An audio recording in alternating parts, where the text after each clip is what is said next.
pada intinya mau DPR itu kan siap, mau dipuji, dimaki, dicintai, dipeluk, tapi juga ditonjok sekali tempo asal nggak kenceng-kenceng ya, oke. Itu bagian dari part of risk ya. Tentu dia bisa bergerak, itulah politik identitas. Yang mereka satu identitas bernama kepala desa bisa menekan di Jakarta sehingga usulan mereka bisa memaksa mereka Mbak Lulu dan kawan-kawan untuk menyetujui keinginan mereka. Partai politik identitas. Kenapa begitu? Karena Partai Umat ingin mengembalikan posisi diksi politik identitas itu pada tempatnya.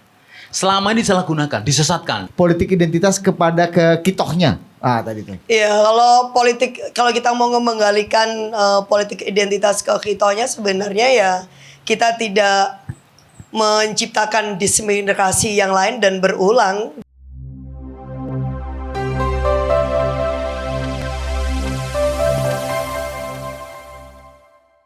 Ini udah belum sih kita? Belum kan? Udah, kalau udah juga nggak apa-apa, belum juga nggak apa-apa lah. Bagian dari show ini kan show digital tuh gini Mbak, nggak ada pembukaan Kala TV.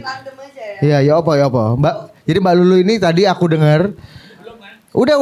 Mbak Lulu ini aku dengar tadi.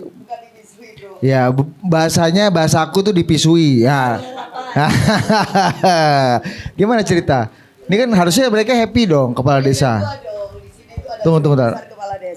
Ini udah nyala belum? Oh ya, jadi ada grup besar kepala desa, ada grup besar para perangkat desa. Ya, ini ada dua kutub yang kebetulan ada yang sama aspirasinya, ada yang berbeda. Ya, mempertemukan dua kepentingan berbeda itu bagian dari seni politik dan juga politik legislasi lah. Tetapi satu hal bahwa nggak semua memang kita bisa memuaskan dan bisa dipuaskan. Tetapi pasti harus ada titik-titik kompromi yang harus kita bisa terima. Semua tuntutan saya kira kan tidak tijitibeh. Kalau nggak dapat semuanya udah bubarin semua. Saya kira nggak begitu. Oh, kirain jibar jarbeh itu ya, apa lagu baru? Siji mati siji bubar kabeh, enggak lah. Kita pakai madorot yang terkecil bisa ditinggalin, manfaat terbesar tetap kita perjuangkan. Tapi kan harusnya gini Mbak. Harusnya kan undang-undang desa ini baru 9 tahun, harusnya happy semua dong, semua. Nah ini kenapa masih ada suara-suara yang berbeda gitu? Oh, kenapa masih ada suara-suara berbeda? Ini persoalan, sebenarnya soal teknis, soal mekanisme. Nah ini agak repot ya kalau udah berbeda di persoalan yang sangat teknikal, mekanisme. Misalnya soal perangkat desa itu harus ditetapkan, diangkat dan di SK-kan oleh siapa? Apakah kepala desa ataukah kepala daerah? Nah ini pasti berbeda dong. Kepala desa pasti akan bilang, lah perangkat desa itu kan pembantu kita, orang-orang yang bekerja sehari-hari membantu urusannya desa, ya pasti kita yang akan kasih SK. Tetapi kemudian kalau ini di SK-kan oleh kepala daerah, ada kekhawatiran oleh sementara pihak ini akan menjadi excessive power dari kepala daerah siapapun dan dimanapun, karena mereka punya alat kontrol, punya alat untuk mobilisasi ya, dan lain-lain lah kepentingan misalnya politik kepala daerah yang mungkin saja berbeda juga dengan sebagian para kepala daerah kepala desa. Oh jadi bukan hanya misalnya ada bilang aparat hukum, aparat sipil negara, tapi aparat desa pun bisa dieret-eret soal politik ini ya. Justru bisa, TPS itu tempatnya ada di desa bro. Oh gitu. Soalnya gini Mbak, kenapa Anda yang dipisui? Karena aku baru ingat, oh iya ya, Kementerian Desa ini menterinya kadernya Mbak. Kalau saya mah sudah dapat bintang 9 sih kalau dari kemarin-kemarin. Justru karena kita ini kan responsif. Pada intinya mau DPR itu kan siap, mau dipuji, dimaki, dicintai, dipeluk, tapi juga ditonjok sekali tempo asal nggak kenceng-kenceng ya, oke. Itu bagian dari part of risk ya. Jadi itu risiko kita. Tetapi penting untuk kita mau jelasin kerja-kerja seperti ini kita secara terbuka lah. Untuk menyediakan diri untuk dialog, termasuk yang nggak puas, yang masih marah, ya kita fasilitasi. Jadi monggo dipisui itu nggak apa-apa juga lah ya. Iya, tapi kamu jangan musim aku. Partai Umat gimana yang ngeliatnya nih sebagai pendatang baru nih? Ini problem yang terkini yang harus direspon nih. Belum. Nyala dulu Mas. Ya. Pertama soal SK, nggak masalah. Asal yang menyeskakan bupati. Bermasalah itu kalau bupati di-SK-kan oleh kepala desa itu baru bermasalah. Kalau bupati mengeskakan kepala desa, no problem. Bukan kepala desa, jadi perangkat desa. Ya, perangkat desa itu artinya perangkat Kan ada cara, ada apa mungkin ya? ya Ya, perangkat desa itu beda Aparatur dengan desa kepala lah ya. aparatur desa. Jadi kalau kepala desa itu maunya ya karena mereka bekerja di lingkup desa, menjadi membantu kerja-kerjanya kepala desa ya, Ya. di SK-kan oleh kepala desa. kalau sebagai alat politik ini gimana Mas? Tadi kan Mbak Lulu yang bukan nih bisa dieret-eret nih katanya. Ini menjadi rumit karena kepala desa atau perangkat desa itu dia memegang suara Ya. basis di bawah. Kalau yang usul dari awal ya misalkan, kalau yang usul anggota DPR usul seumur hidup atau 9 tahun periodenya nggak ada politiknya karena dia papan atas. Tapi kalau yang kepala desa ini, perangkat desa, dia itu memegang suara-suara akar rumput sehingga mempengaruhi politik di atas. Coba kalau kepala desa disakitin, usulnya nggak disetujui aja. Coba nanti dia kepala desa itu kan melihat ke Jakarta. Fraksi mana tapi yang emang menolak. sekarang seksi loh isu desa itu.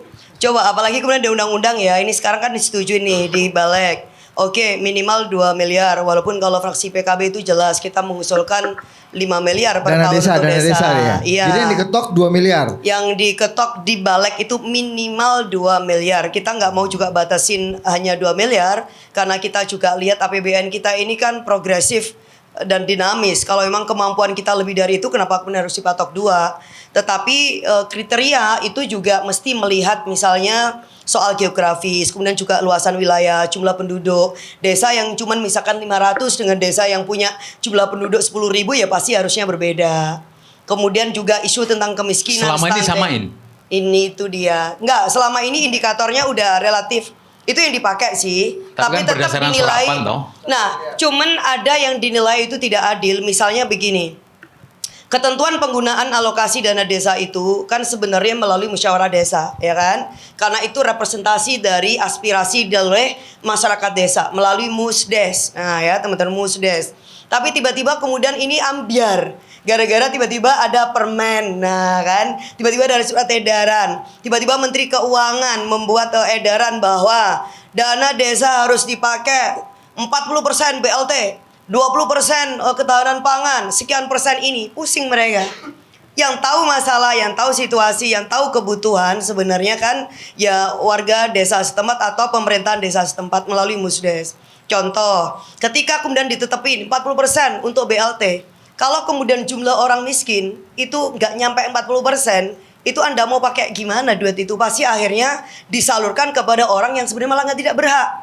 Akhirnya terjadilah kecemburuan di masyarakat. Tetapi kepala desa tidak berani melampauin aturan karena takut menyalahin, ya kan? Akhirnya terpaksa nih diada-adain. Yang penting poin 40% itu harus disalurkan kepada orang yang dianggap berhak menerima. Tapi persoalannya nggak berhak menerima semua.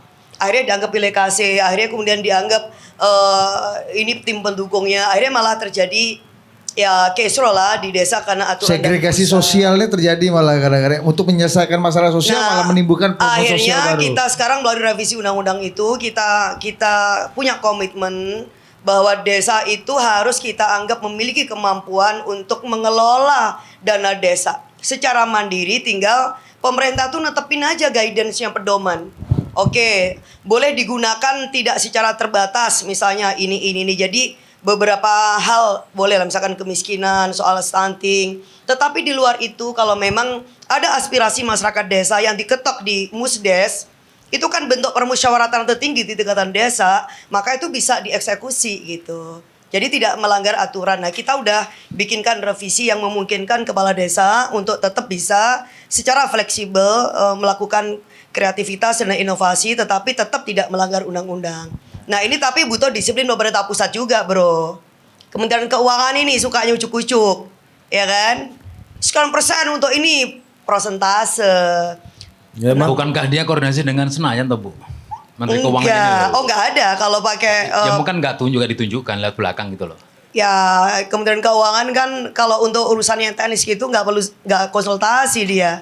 Tapi masalahnya itu akhirnya kita yang terima. Tetapi ini coba kita ubah di revisi ini dengan memberikan semacam pedoman soal apakah kepala desa dan desa itu bisa menggunakan dana desa yang benar-benar representing ya dari aspirasi warga desa. Nah, tapi guidance itu tetap dibutuhkan dari pemerintah pusat. Jadi tidak lebih dari itu. Mbak Lulu, ini kan jalan desa dan infrastruktur desa ini kan salah satu kebanggaannya Pak Jokowi, terluar, terdepan, terjauh gitu. Nah itu visi besar Pak Jokowi ketika menjadi presiden, dan dalam hal ini kan Kementerian Keuangan sebagai bendahara umumnya Pak Jokowi kan harus mendukung penuh visi besar itu Bu Sri Mulyani dalam hal ini gitu ya. Nah ini kan isu prioritas kemiskinan di desa, SDGs and so on yang menjadi total sanitation, banyak kan konsep-konsepnya kan.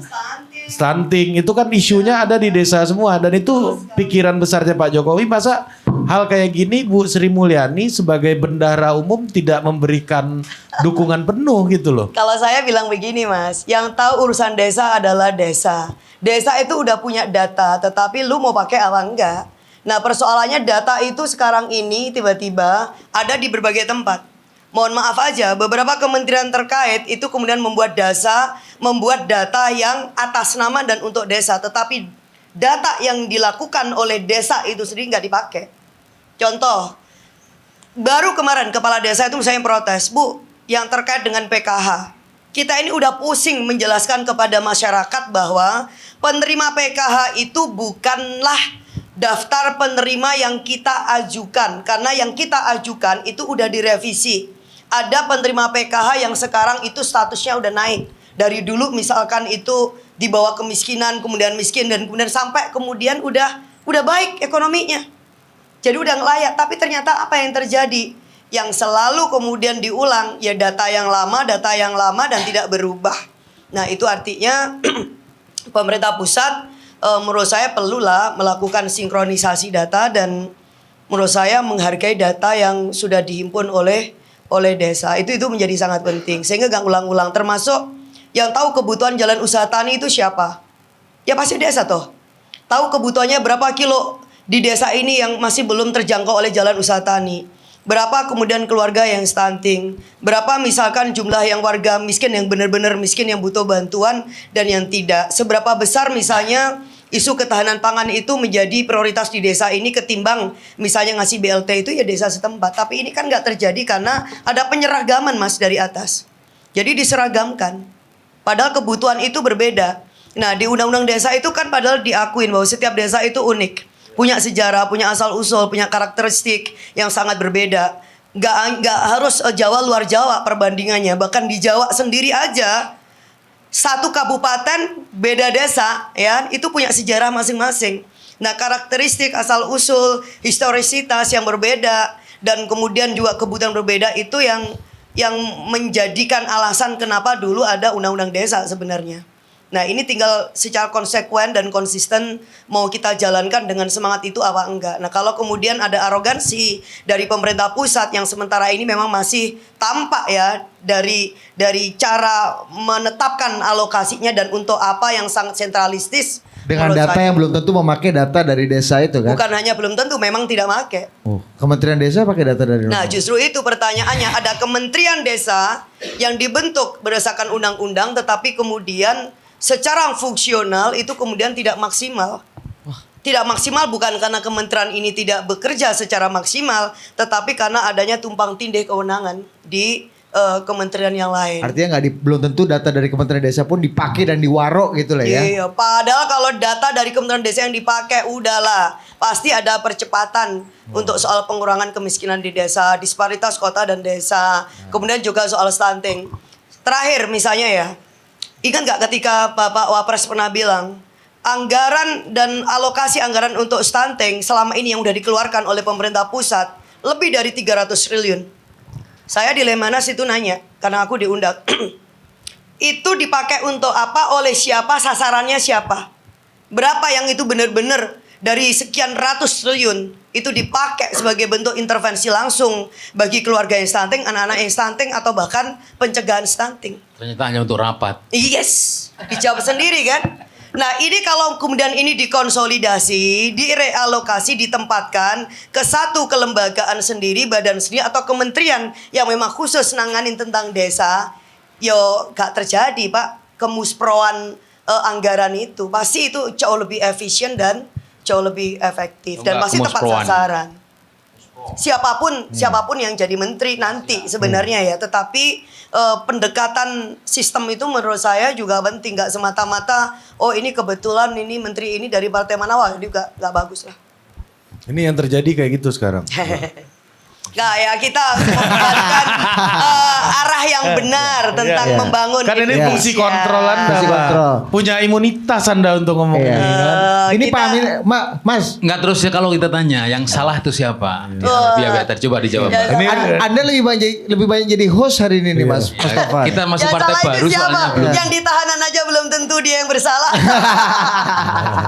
Nah, ini kita ke Mas Mustafa, Dit. Iya. Ini menarik dari apa yang kita mulai dari Mbak Lulu nih. Gua nggak menemukan bridging yang agak solid ya Untuk ke topik kita ya. dari isu desa Gue ada ini. sih. Masuknya Gini. dari mana ini sih? Iya, nah tapi gini Mas, Ada mas. kan partai Anda ini pernah berbicara soal menggunakan politik identitas, gitu kan? Bridgingnya kasar banget Langsung tuh. ini kayak Iya kan, apa? iya kan pernah kan. Landing Nah, kayak enak banget ya. ini dalam politik identitas gimana posisinya isu-isu teknokratis seperti Ya. yang dijelaskan oleh Mbak Lulu tadi itu? Ya lebih penting mana kita bicara mengenai teknokrasi kayak gitu atau bicara mengenai Ya, itu identitas. juga ada identitas ya, identitas warga desa gitu. Kalau Mbak Lulu pasti lebih suka bahas tadi karena sudah jadi anggota DPR RI. Kalau kita masih netral. Netral apa? Pak Amin ada masalah ini nggak sih concern soal desa juga nggak sih Pak Amin? Kita masih belum membahas secara serius. Belum. Asik toh? Gak apa-apa Asik toh? jujurin Mbak namanya. Jujur lebih bagus jujur. Jujur Mbak. begitu. Belum. Lebih baik yang ini ngomong belum. gitu. Jadi gini, apa yang lebih serius daripada isu tentang kehidupan? Ini tadi tanyakan polititas tadi. Kamu pakai Mbak, kamu pakai Biar masuk mikrofon ini loh. cluenya. Gak kerungu. Nggak Oh, masuk. gitu ya? Coba Enggak coba ya? coba kamu tanya lagi tadi. Padahal gini mas, apa yang lebih penting dari politik identitas daripada misalkan isu desa? Padahal tahu nggak mas? Stunting dan Di lain-lain. dalam konsideran di undang-undang desa itu bahwa undang-undang desa ini salah satu pertimbangannya adalah merupakan bentuk rekognisi pengetahuan terhadap desa. Itu kita bicara tentang identity. Bahwa desa itu ada punya sejarah bahkan jauh sebelum Indonesia itu terbentuk menjadi negara, belum merdeka.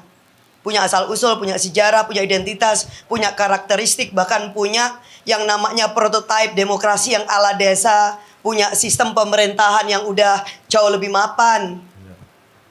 Jadi ini Identitas. gerakan kepala desa ini dulu belum jadi identitas, tapi sekarang dia sudah berkomunitas, berkelompok, kemudian bentuk suatu lembaga.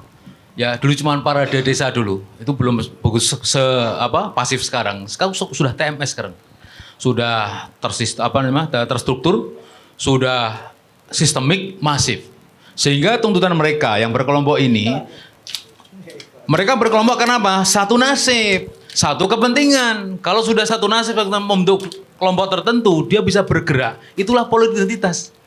Yang mereka satu identitas bernama kepala desa bisa menekan di Jakarta sehingga usulan mereka bisa memaksa mereka Mbak Lulu dan kawan-kawan untuk menyetujui keinginan mereka. Itulah yang disebut politik identitas sebenarnya. Nggak ada negatifnya. Nggak ada, memang begitu caranya mahasiswa berdemo. Itu kan karena apa? Punya kepentingan yang sama kan? Melawan kezaliman, menegakkan keadilan. Itu kepentingannya bersama-sama yang setuju dengan misi itu. Itu namanya politik identitas. Yang salah itu jika mereka berkelompok datang ke masjid kalau mendekati pilkada atau pilpres. Setelah itu menjauh lagi kalau nggak jadi, kalau nggak sukses. Itu yang salah penerapannya. Jadi politik identitas itu nggak salah. Yang salah itu kalau dia menyalahgunakan politik identitas. Gitu. Jadi itu contoh yang bagus sih. Tadi betul Ya, itu. tapi lumayan lah Gerakan mas. kepala desa Tapi ini. lumayan 5 tahun sekali minimal pernah ke masjid mas. Nah, masih ada untungnya. Jadi tetap Daripada ada nggak untungnya. sama sekali. Iya, Tetap ada Iya. ini untungnya. jokes NU nih ya kan. Ya, ini NU natural nih, Iya. bukan NU naturalisasi nih. Kalau Mbak, hanya Mbak. sekedar ke masjid aja gak ada salah. Iya, Mbak. Sekarang ini kita kategorisasi itu dulu kalau dulu itu kan NU struktural, NU kultural, itu ke ora payu. Mana? Oh, iya. Yang sekarang itu NU natural sama NU naturalisasi. Saya naturally. Ya, NU justru Jokesnya biasa. udah natural Genuine nih. enggak lah. Ya, Kalau gitu NU genuine deh. Iya. Ini kalau Sandiaga Erick Thohir belum tentu sama nih jokesnya. Oh, Mana jelas. nih? kita Dia hal yang bingung sama. ya. Dianggap pelecehan agama nanti. Iya, iya, iya, iya. Oh, memang lumayan Mas, 5 tahun sekali ya mending. Makanya tetap ada untungnya. Orang Indonesia itu kuncinya itu masih ada untungnya. Orang kecelakaan aja, Iya. untung ya kita masih hidup, ada untungnya. Ya kan? Kecebur ke sungai, beruntung ya kita nggak mati, masih ada untung. Orang Indonesia iya. memang begitu. Orang Indonesia spesifikasinya orang Jawa. Orang Jawa. Mas, tapi politik identitas kan Partai Umat ini kan tampil salah satu yang menyita perhatian. Ini kan bagaimana sekarang dalam politik yang demokrasi liberal ini kan kita at least sebelum dipilih kita dikenal dulu. Dikenal itu kan harus menyita perhatian. Nah, salah satu yang menyita perhatian kita ini kan Partai Umat hadir dengan campaign kita hadir membawa politik identitas gitu kan. Memang begitu. Jadi memang Dulu tanggal ini kontroversinya ya. 14 Februari itu kita Kontroversinya. rakernas. Rapat kerja nasional oke. untuk pertama kalinya. Dengan tegas Pak Ridho Rahmati ketua umumnya itu langsung ngomong, yes, partai apa namanya politik identitas. Kenapa begitu? Karena Partai Umat ingin mengembalikan posisi diksi politik identitas itu pada tempatnya. Selama ini disalahgunakan, disesatkan. Gimana? Siapa yang menyesatkan itu? Yo kita nggak tahu, tapi kan nyatanya seluruh elemen ini menjadi takut ya untuk membahas yang namanya politik identitas. Bahkan politik identitas itu sudah distempel, sudah disemati, sudah dilabeli. Ini kalau teori labeling kriminalisasi berbahaya ini. Melabeli politik identitas sebagai sesuatu yang negatif. Padahal politik identitas itu ada 3 ciri nih, maksudnya tipikal. Bisa jadi dia menjadi positif, bagus.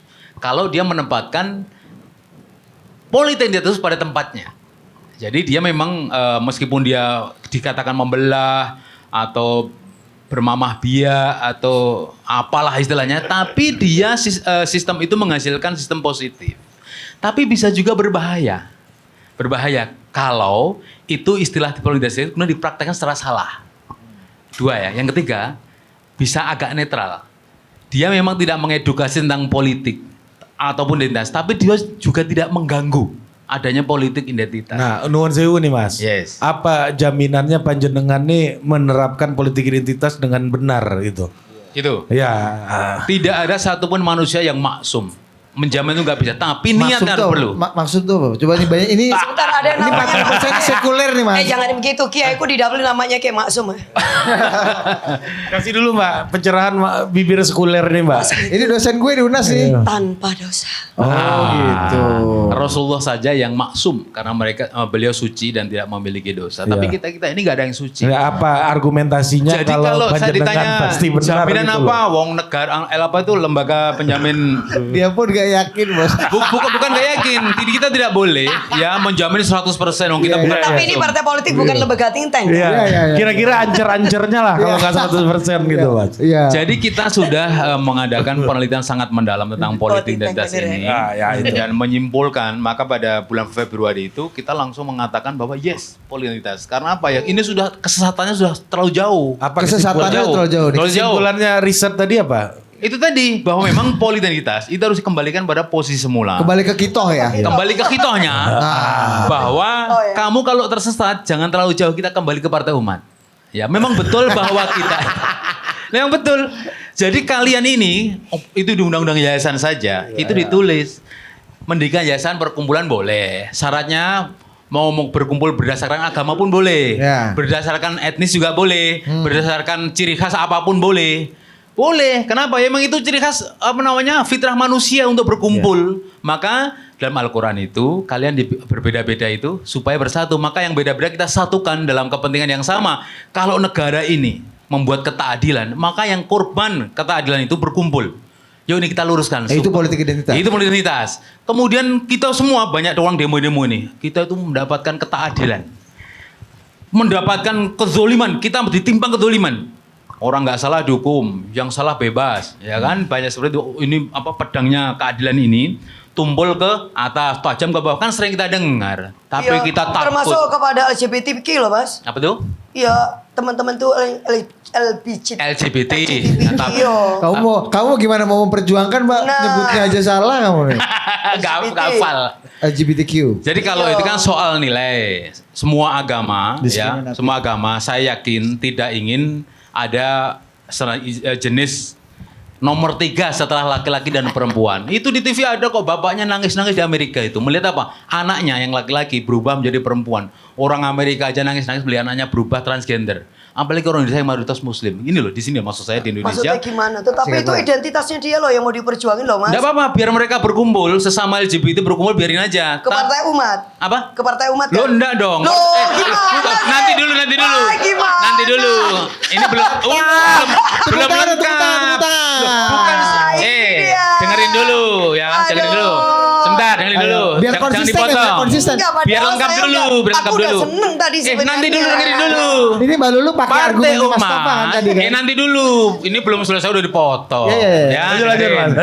Mbak Lulu yang Meskipun montok. komunitas, meskipun kelompok, kan sesuai kepentingan lah. Partai Umat nggak bakal membela LGBT karena bukan kepentingannya. Wah. Kepentingan umat Islam coba apa berani? Misalkan PKB membela LGBT, misalkan. Loh, kita belain loh, Mas. Ya silakan, kan Iya. kepentingan sama. Kalau kami tidak, kepentingan PKB kan Oh, membela LGBT. kita- Ulangi lagi kan, kan tadi PKB katanya gini, membela LGBT. yang Kalau Partai Umat tidak, terdiskriminasi. maka beda kepentingan gitu. Yang dimarginalkan begitu saya ngomong teman-teman yang di situ langsung kemudian tarik garis mundur 1000 meter. Anda memang Partai Umat kan misinya bukan itu. Kalau sudah melanggar aturan kitab suci hadis pasti tidak. Mas, apa Jadi, bedanya orang yang miskin ya karena penindasan ekonomi dengan orang yang ditindas dan diskriminasi secara tadi karena seksualitas dan preferensi tubuhnya.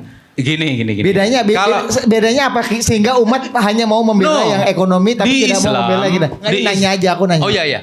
Di Islam ini hanya terbagi 2 jenis kelamin. Mohon maaf ini dulu, dasarnya ini dulu. Ya, tidak ada juga orang yang berubah. Ini saya contohin ini, mohon maaf ada seorang ustadzah. Ini ustadzah loh ya, ustadzah. Udah transgender jadi ustadzah sekalian ya. Jadi udah transgender, dia menjadi ustadzah. Apa yang terjadi? Ketika meninggal bingung keluarganya. Ini mau dimakamkan secara Islam, secara laki-laki atau perempuan. Ini aja udah contoh yang bagus ya. Bagaimana bahwa jenis kelamin ini udah paten laki perempuan. Dan tidak, istilahnya ya kalau para ulama itu mengharamkan mengganti kelamin. Haram ini hanya 2, laki-laki dan perempuan. Ini itu sudah nas lah ya. Tapi kalau kemudian kita akan menyamakan dengan miskin karena apa? Karena Penindasan ekonomi. Enggak sama konsepnya. Kan sama-sama orang Bukan, yang ini tertindas kan? ngomong Iya, beda. Mbak, ya? Kan itu kan, Beda. maksudnya itu kan? Iya. Maksudmu itu tadi kan, Mbak? Iya. Kita Betul. sisi view-nya ya, kita Tertindas, sudut pandangnya marginal, berbeda. ya. Terdiskriminasi lah pokoknya. Sama loh. Sekarang jenis Makasih, kelamin, makasih. kalian setuju mana? Akhirnya dia jadi Jenis kelamin ada berapa coba? Iya. Ada Jangan- berapa ini dulu? belum sampai ini phone a friend belum. Kalau Partai Umat, Kan harus siap namanya juga tadi langsung slogan. karena asasnya itu Islam rahmatan lil alamin, maka udah pasti Itu tadi seluruh rahmatan buat pandangan, seluruh langkah, seluruh kebijakan Partai Umat itu pasti nggak akan keluar dari situ. Maka kalau ada misalkan komunitas atau partai politik sekalipun yang setuju ada LGBT plus katakanlah, itu nggak akan bakal bisa berkawan dengan Partai Umat. Mohon maaf nih, itu pasti. Manusia itu dibagi 3. Mohon maaf nih, saya sebutin ya. Ini di Al-Quran di ayat awal Al-Baqarah. Udah beda nih 1, basisnya ini. mukminin. Wah ini dakwah. Abis ini das kapital ya, Mbak ya? Iya. Nggak apa-apa, ini kan ada dasarnya kan. Lanjut Mas. Mukmin itu apa? Mukmin itu kalau sudah ada ayatnya tak bacain nggak? Boleh. Nah, Saya masih mau pulang ke Sumatera Barat nih Mas. Lanjut. jadi Jangan pakai ini ya al-munafikun ya. Jadi yang disebut mukmin itu innamal mu'minuna alladzina amanu billahi wa rasulih tsumma lam yartabu wa jahadu bi amwalihim wa anfusihim fi sabilillah. Yang disebut mukmin itu setelah dia percaya Allah dan Rasulnya, maka di dadanya ini bergetar, ada janji untuk membelanjakan harta dan jiwanya di jalan Allah. Kalau dia hanya KTP saja, belum masuk di mukmin dia. Jadi beda. Kalau Islam, semua orang yang pakai KTP Islam itu Islam. Tapi mukmin beda, lebih tinggi lagi. Jadi dia beriman, lalu dadanya ini. Adik-adik ini kalau nanti sudah seumur saya mungkin, itu sudah mulai berpikir panjang. Saya udah 50 tahun, Rasulullah cuma 63 tahun udah meninggal. Sisa umur ini akan dipakai untuk wajahadu bi amwalihim wa anfusihim fisabilillah, berjihad di jalan Allah dengan harta dan nyawanya. Allah Akbar akhir-akhir, tapi tidak dengan cara kekerasan, membelanjakan. Maka seumur hidup kalau bisa niatnya itu. Maka Partai Umat itu niatnya dulu yang kita canangkan, niatnya adalah menegakkan agama Allah setegak-tegaknya untuk menjaga agama ilahi ini. Menjaga ini susah loh, Bu. Ibu Bapak, Mas. Kita belum lahir saja sudah dimusuhin. Ya, tapi lihat saya ceritakan pendek aja ini. Partai Umat itu belum lahir saja udah musuhin, udah diprediksi Amin Rais ini pasti akan membuat partai Islam. Bahaya ini. Kita cukup dengan partai yang sudah ada, enggak perlu tambah partai lagi. Tapi Pak Amin Rais tetap kekeh kita dirikan karena nggak ada partai Islam yang dianggap sebagai representasi umat Islam yang kafah. Ini mencoba berniat. Setelah kalah di PAN. Apa kalah apanya? Oh, Bukan kalah. jadi partai umat Ini itu enggak mengklaim kalah. sebagai Enggak yang kalah. paling kafah. Nih lihat. Bukan belum itu niat namanya. Tapi masih biru nih. Ini ada maksudnya biru itu, yang biru Kok bisa pindahnya move ke on dari kuning. biru? Nah, Itu kayak apa? Itu lambang setnek kayaknya. gitu. Ini lambang bintang. Nah, jadi Nggak, selesai itu dulu. lambang, partai Ini sosialis adik-adik itu. ini ngikutin Iya, berita kan enggak? bintangnya satu kan. Kalau Partai bintang sembilan Sosialis NU. Vietnam Start tuh dulu, saya tanya dulu nih. Mas. Iya, iya. Ini pada ngikutin berita nggak? Partai Umat itu ada rekamannya oknum-oknum di di Jakarta dengan KPUD dan rekaman ini di share atau dipublish oleh CNN. Satu pun nggak apa-apa ya CNN. Apa isi rekaman telepon ini? Pak, ya ini gimana nih soal partai-partai baru nih? Intinya semua silahkan diloloskan kecuali partai U. Bayangin, rekaman ini jernih suaranya, cuma 5 menit. Dan ini kemudian kita tanyakan kepada Pak Hasyim Asyhadi. Sampai sekarang belum tertangkap siapa orang. Tapi meskipun belum jelas, tapi itu terbukti Partai Umat nggak diloloskan. Betul-betul satu-satunya partai yang diloloskan itu hanya Partai Umat. Lalu kami berjuang di Bawaslu, sidang, lolos. Dan alhamdulillah apa aja Pak? Partai Umat lahir tanggal 24 ya, April 2002. Lalu mendapatkan nomor urut berapa? 24. Lahir dengan urut sama. Pemilunya tahun berapa, Mbak? 2024. Jadi ini bukan kebetulan. Oh, ujung-ujungnya Bukan kesini kebetulan. sih tadi itu jargonnya Lahir politik identitas. 24, Ada ya kan mitos nomor di belakangnya 24 nih. tahun 2024. Jadi ini nggak Ya kebetulan, Allah. Allah lah yang menentukan ini. Secara feng shui gimana itu? Oh enggak ada. Loh, itu politik identitas loh Mas. Feng Shui. Jadi harus diakomodasi dong. Dan ini identitas ini penting. 24 ini penting. Kalau yang lain nggak penting. Kayak Ya tadi yang penting juga, tapi minoritas bagi tadi. masyarakat silahkan fenomena ini pelajari bagaimana. Desa tadi. Kezaliman tadi Desa, kita warga desa, mohon maaf, nanti pemilihnya sama ada di Mars atau di desa? Hah? Pemilihmu. Di desa. Jadi gini. Oh, di desa juga Oh. ternyata. Kira di bulan. Bukan begitu ya. Desa ini memang penting. Sekarang ini mereka bisa mengatur Jakarta, tapi ingat, mayoritas di Indonesia ini tetap umat Islam. Nama umat disebut di mana-mana. Dan jangan khawatir Mbak. Hadirnya Partai Umat tidak akan mengganggu partai yang sudah ada. Karena pemilih Partai Umat ini, cuman nggak semua bisa memilih Partai Umat. Jadi mereka punya syarat.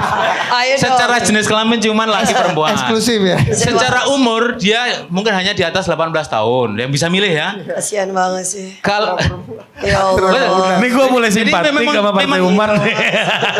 Mulai simpatik gue. Denger aja. jadi tidak semua bisa milih. Tapi kalau PKB Iya. bisa milih semuanya bisa milih kan. Kalau di Partai Umat itu jelas. dibatasi. Jadi umat itu hanya untuk orang Islam doang gitu. Bukan, pengurusnya banyak orang Katolik di Oh. Papua, di NTT, semua Tadi Sulawesi bilangnya Utara. katanya mau jadi partai Islam yang paling kafah. Loh, Islam itu harus dimenangkan untuk Oh. melindungi non-muslim. Jadi pengurus di Indonesia itu banyak non-muslim. Jangan salah. Jadi ada yang bertanya waktu itu dari Papua nanya, Pace dari Papua nanya, Pak Mustafa, kenapa ini mau memenangkan Islam? Ya, Islam harus dimenangkan untuk melindungi yang minoritas. Nah, Supaya nggak diganggu. Nah, itu itu. prinsipnya. Termasuk LGBT tadi ya. gimana Mbak Lulu tadi kan Mas Tova punya postulat tuh soal orang-orang yang tertindas, terdiskriminasi ya kan? Tapi ada pengecualian juga kan Mas, eksklusif. Mencurigakan juga ya. Mbak Lulu ngeliatnya gimana? Dari dalam part of kita mengembalikan lagi politik identitas kepada ke kitohnya. Tadi tuh. Iya, kalau kita mau menggalikan politik identitas ke kitonya sebenarnya ya kita tidak menciptakan diskriminasi yang lain dan berulang dengan alasan identitas itu sendiri. Nah, ini juga menurut aku pasti akan men-challenge siapapun yang menggunakan politik identitas. Kan tidak mungkin kalau kemudian kita mengkampanyekan politik identitas itu sebagai the best way bagi demokrasi kita, tetapi kemudian at the same times kita juga melakukan penindasan sama yang lain dan juga melakukan diskriminasi kepada pihak-pihak yang lain yang mana mereka justru memperjuangkan hak-hak identiti mereka yang selama ini misalnya dimarginalkan. Nah, oleh karena itu mengapa kemudian kita menempatkan politik keindonesiaan menjadi jauh lebih penting bagi tantangan Indonesia yang sangat beragam ya. Nah, itu penting. Sama dengan kemudian ketika kita ngomong klaim sebagai partai agama apapun lah di sini, katakanlah sebagai Islam atau tidak Islam, karena memang ya Islam itu memang agama yang satu, tetapi secara politik pasti juga sangat berbeda. Kenapa? Karena umat Islam itu berbeda. Ada orang Jawa, orang Sunda, ada orang Madura, ada kemudian juga orang Jombang yang kemudian kebutuhannya yang ingin diafirmasi, yang ingin direkognisi itu juga sangat kompleks, dan itu tidak bisa hanya dengan perikatan keagamaan semata. Nah, sebenarnya yang berbahaya dari politik identitas itu ketika justru ini menggunakan term dan bahasa dan bahkan politisasi agama. Kalau kemudian kembali ke kita ya Mas ya, sebenarnya itu is fine aja, karena sejak 1970-an misalnya ketika gerakan Afro Amerika itu juga melakukan perjuangan identity mereka sebagai Black American untuk kemudian bisa diakui, bisa mendapat pendidikan, bisa memiliki kesempatan yang sama di ruang publik. Begitu juga gerakan dengan kesetaraan gender, atau bahkan misalnya gerakan-gerakan yang lain yang terkait dengan konflik agraria ya, kemudian dengan isu lingkungan, atau bahkan masyarakat adat itu juga bagian dari politik identity sebenarnya. Sampai di situ semuanya baik dan semuanya itu nggak ada masalah. Tetapi kalau kemudian sudah mulai menggunakan ayat, kemudian sudah menggunakan frame, kemudian agama, ini repot kita. Karena pasti kemudian akan dihadapkan pada dosa neraka, kepada halal yang tidak haram, kemudian kemurtatan, tidak murtad. Repot kita, karena apa? Kita tidak mungkin bisa sepenuhnya mentranslate dan menerjemahkan apa ruang wilayah Tuhan dan kemudian wilayah kita yang ada di bumi dan di dunia ini. Dan ketika ini kita pakai sebagai cara dan alat politik, maka itu kemudian menjadi sangat berbahaya. Tadi penjenengan itu sudah mengutip banyak sebenarnya justru selimut ya agama yang awalnya udah bagus Mas sebenarnya ketika ngomong soal politik identitas. Tapi ketika kemudian itu dikerangkeng, kemudian itu dikurung lagi ke arena agama dan politisasi, itu pasti tidak bisa dihindarkan. Maka ini pasti akan berbahaya untuk konteks Indonesia yang sangat beragam. Artinya Mbak Lulu melihat bahwa Ya. sebaik-baiknya niat orang memakai politik identitas, Ya. pada ujungnya akan mengkerangkeng dia pada Iya. isu-isu yang sebenarnya Iya. sangat diskriminatif. Ya gitu. pasti juga ternyata konsistensi itu pada akhirnya akan teruji ya. Kita kan baru punya game nih kecil tadi. Ketika saya misalnya mencoba angkat isu yang sangat sensitif aja, LGBT. padahal saya itu tidak bicara tentang sex marriage. Nggak sampai ke situ, hanya bicara tentang haknya teman-teman LGBT. Ya. Sebagai warga negara, harus itu diperjuangkan. Kemanusiaan. Ketika saya jelasin begitu, baru sampean kemudian. Anda tadi nggak nyebut kemanusiaan sama sekali. Enggak. Kalau kemanusiaan ya harus bilang enggak apa-apa. Enggak dong, kita kan ngomongnya pasti utuh, nggak kemudian dipotong-potong lagi.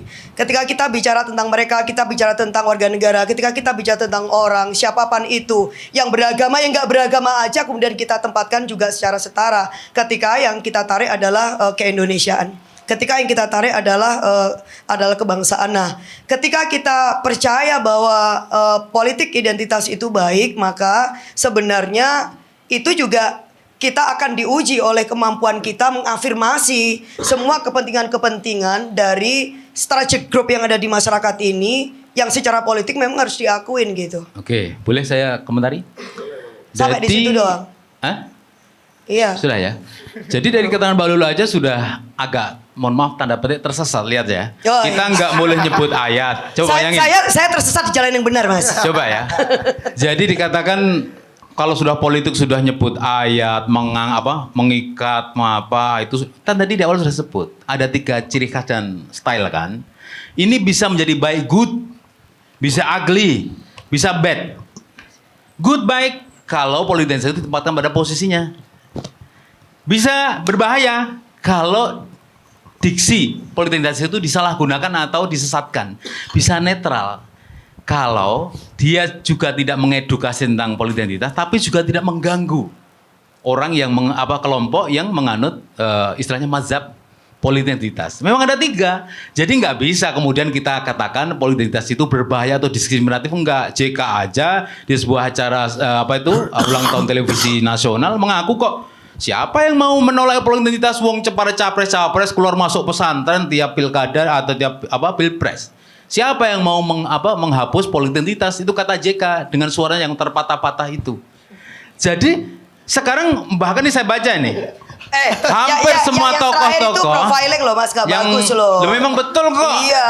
Patah-patah tuh gimana Mas? Aku baru tahu istilah tapi nggak perlu juga Misalnya kan? gimana misalnya? Ya kan semua ciri khas toh, ciri khas. Ini kan namanya ciri khas. Kalau ciri khas saja Profiling itu. Enggak apa-apa. Wong sudah rahasia umum. Masa mau kita tutupin? Tiap hari pidatonya seperti itu. Ya Saya udah, justru cukup dibilang aja apa yang disampaikan oleh JK. Kenapa saya harus justru jatuh cinta dengan JK itu karena ciri khasnya beliau begitu. Kan seperti itu. Jangan juga Anda memaksa orang lain katanya terbuka, enggak. Ya, iya, Malah profiling, mengatur tapi saya oke jangan lah. itu gitu. Ya sensitif Jadi aja. ini sebenarnya kita nggak perlu terlalu sensitif, biasa-biasa saja. Jadi nggak perlu kemudian kalau Oke, nggak oke, lanjut, berbeda Mas. definisi, kemudian dianggap musuh, jangan begitu. Karena sampai hari ini nggak ada definisi tunggal tentang politik identitas. Silakan buka buku. Nggak ada, Mas. Itu setuju, Mas. Macam-macam Kalau itu definisi setuju. Betul. politik identitas. Jadi nggak boleh kita kemudian menstempel yang paling benar saya enggak. Yang dia salah nggak boleh begitu. Tapi keyakinan mayoritas kan bukan seperti yang Anda Saya bilang pikirkan, kalau sudah kan? sebuah istilah itu sudah tersesat, orang yang mengikuti yang banyak. Ya. Yang mengikuti yang banyak. Kayak saya gini Mas, Soal- saya NO itu identitas itu. Ya kan Dan saya berjuang nah itu. untuk NO itu juga. Coba kira-kira Iya. PKB ingin suara dari NU apa enggak? Itu kan Jelas politik itu. identitas namanya kan? Iya. Identitas. Gimana? Sama. Betul. Tapi saya tidak Politik mengatakan identitas. bahwa di luar NO brengsek enggak. Yang nggak perlu, memang nggak boleh. Ya, Jadi ya yang nggak gitu. boleh itu. Emang dulu politik identitas gitu? Kenapa? NU oke, di luar NU Enggak kurang dong. oke enggak? Dulu yang Anda pahami misalnya. Oh, gitu. enggak dong. Yang Justru dipakai. enggak. Yang Ya. berkembang di masyarakat ketika menggunakan kan begitu misalkan semua di luar kita togut, di luar ini kafir. Nah, itu. Ya, tapi kalau ada ormas Islam bilang begini gimana? Selain ormas kami itu tidak masuk surga gimana? Nanti kalau kita putar di YouTube banyak deh ormas-ormas yang mendukung PKB misalnya. Ya nanti Bukan, kalau kita bukan PKB. Kalau mendukung PKB bisa aja dia keliru. Jadi- mohon izin, Mas. Oh ya. Ini Apa-apa? PKB ini partai setan apa partai Allah, Mas? Apa itu? Yo, nggak boleh minta begitu dong. Kan Memang ada dua. Pak Ada dua. Amin itu Hizbullah. Ya, tanya ke Bang Amin. Pak Amin bilang ada yang bilang gitu ya? Dulu Bukan, masih ingat dulu 2019. 2019. Oh, iya. Partai setan, Memang partai begini, Allah. memang begini. Mohon maaf. Sebentar, Coba iya, aku dengerin. jadi penasaran. Iya kan Pak, masih ingat gak? Sesuatu itu kalau Benar, partai. benar. Betul memang dulu begitu. Ada Hizbus Persis, kan? Syaiton. Enggak perlu ditunjuk. Ada Hizbus Syaiton, Bukan ada di sini Hizbullah. maksudnya. Iya. Artinya terbagi menjadi dua. Dalam Al-Quran pun ada surat Al-Waqiah. Kamu mau golongan kanan apa kiri memang dibagi. Ya. Nah, Memang dibagi. Maka lihat nih surah Al-Waqiah, buka. Kamu ingin golongan kanan atau kiri? Yang kanan itu sungguh indah. Ah, kanan nih. Kanan ya. Kayaknya Kanan, ini kiri ya? Sebentar, kanan dari posisi mana, Jadi bro? itu adalah kode. Nah, beda Kalau bagi kanan kami dari mana? kanan, kiri adalah Kalau kanan. dari sana kanan itu Tapi sini. begini, Kalau dari sini kanan di sana. Apa betul? Misalkan dari kalimat Mbak Lulu, kalau berpolitik nggak boleh menyitir ayat. Boleh. Boleh, Jadi menyitir yang nggak boleh itu adalah Sarah boleh nggak? Boleh Sarah. Yang nggak boleh itu sentimen Sarah. Ini kan soal otak. Apa bedanya tuh? Sentimen Loh, Sarah dan Sarah itu kan singkatan suku, agama, ras, dan antar golongan. Boleh nggak Sarah? Ya wajib kita itu memang Sarah. Yang nggak boleh sentimen Sarah. Hati-hati tentang bahasa. ya, Sentimen agama nggak boleh. Ya memang nggak boleh. Yang boleh Sarah boleh. Ya, kan? Termasuk juga politik identitas. Nyiter rakyat boleh, ya kan? Berkelompok-kelompok boleh. Yang nggak boleh itu saling menghina, mencaci, menjelekan nggak boleh. Termasuk itu. merasa yang paling Islam dan yang lainnya tidak Memang paling nggak Islam. boleh. Kan Memang nggak gitu boleh. Nggak boleh. Tadi Nggak boleh. Saya Muhammadiyah nggak pernah merasa kami yang benar. Nggak pernah. yang paling kafah. Ya nggak ada yang begitu. Siapa yang ngomong begitu? Nggak ada. Coba carikan. Tadi pada umat Islam yang paling kafah ya. Loh, bukan bukan berusaha. partai setan, partai Allah. Kalau itu Oh, memang tadi, ada di tadi. Al-Quran. Iya. Kayak tadi. Memang ada. Jadi siapa yang partai Pilihan kita hanya dua, ya. Pilihan yang dua. Anda Satanic ingin party. berkelompok di partai menjadi Hizbullah ikut kepada aturan Allah atau hibus syaiton. Itu pilihan Pak Amin dulu ngomong begitu. Silahkan pilih. Ada, berarti artinya ada yang Ya disebut seton, pastilah. ada yang... Tapi kita nggak boleh melabel. Itu kan teori. Loh, kan Pak Amin berarti tahu dong ada yang Tahu, syaiton, itu ada namanya yang... teori. Oh. Ada PKI, partai PKI apa itu? Kalau Anda menurutnya ikut Allah atau setan? Ya setan dia PKI. Kan ada contohnya. Ikut komunis Ada dia. partai komunis. Komunis itu Memang setan. nggak ada. Nah kan setan. jelas kan sekarang kan Hizbus Seton, Hizbullah itu hadis Nih saya ada. bacakan Berarti Bang anak-anak Manajer. Coba. Ya. Sekarang ini kita harus Ini verbatimnya Pak Amin Rais tanggal tahun 2019. Tahun berapa? Konteksnya apa Ini nanti? CNN ini susah banget dibuka CNN ya. CNN Iya. itu. 13 April 2018. Waduh, Ya. lama banget. Ya, ini Profesor Muhammad Amin Rais. Sekarang ini Itu masih PAN ya? Masih PAN ya? belum kalah. Sekarang ini kita harus menggerakkan seluruh kekuatan bangsa ini untuk bergabung Bagus. dan kekuatan dengan sebuah partai. Bagus. Bukan hanya PAN, PKS, Gerindra, Nah, umum. tapi kelompok yang membela agama Allah, Kelompok ya.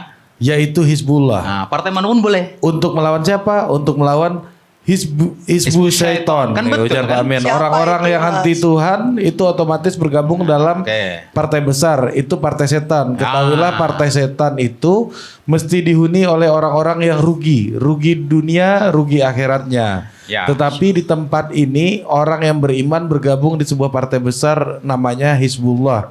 Partai Allah. Partai yang memenangkan perjuangan dan memetik kejayaan. Yes.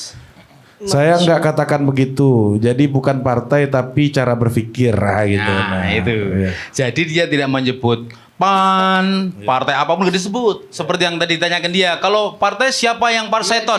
Enggak. Ini. Pak Amin bilang partai apapun Dia nanya, Mas. milih salah satu Gua. antara Hizbus Dia Syaiton, nanya. kelompok Hizbus Syaiton atau kelompok Hizbullah. Pak Amin kan udah menteori Nah ini partai apapun. cara berpikirnya Mbak Lulu Nah. barusan gimana menurut Iya. Anda? Hizbus Syaitan apa Kategori yang Hizbullah? mana ya? Saya Loh, terserah saja. Saya nggak boleh mentempel dia Iya. cara berpikir. Tapi kalau Hizbus Syaiton itu dia mengikuti cara berpikir setan.